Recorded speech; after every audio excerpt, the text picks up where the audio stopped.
بسم اللہ الرحمن الرحیم۔ صحیح بخاری حدیث نمبر 444۔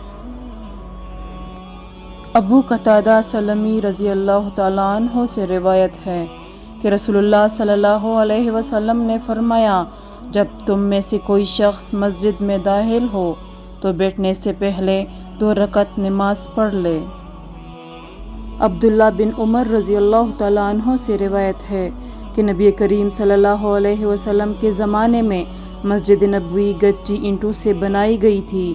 اس کی چھت کھجور کی شاخوں کی تھی اور ستون اسی کی کڑیوں کے۔ حضرت ابوبکر رضی اللہ عنہ نے اس میں کسی قسم کی زیادتی نہیں کی۔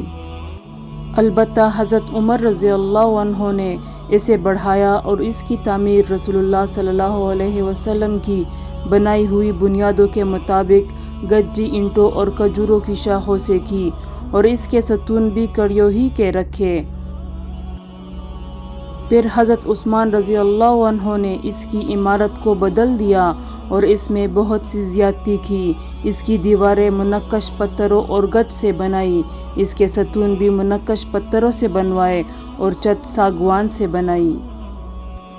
اکرمہ سے روایت ہے، انہوں نے بیان کیا کہ مجھ سے اور اپنے صاحبزادے علی سے ابن عباس رضی اللہ تعالیٰ عنہ نے کہا کہ ابو سعید خدری رضی اللہ عنہ کی خدمت میں جاؤ اور ان کی احادیث سنو۔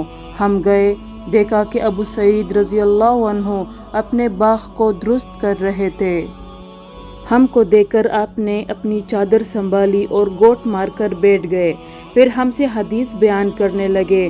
جب مسجد نبوی کے بنانے کا ذکر آیا تو آپ نے بتایا کہ ہم تو مسجد کے بنانے میں حصہ لیتے وقت ایک ایک اینٹ اٹھاتے، لیکن عمار 2 اینٹیں اٹھا رہے تھے۔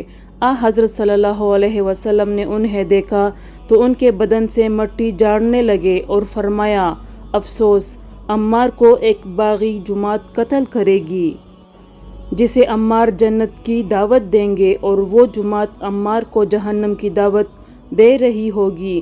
ابو سعید خدری رضی اللہ عنہ نے بیان کیا کہ حضرت عمار رضی اللہ عنہ کہتے تھے کہ میں فتنوں سے خدا کی پناہ مانگتا ہوں۔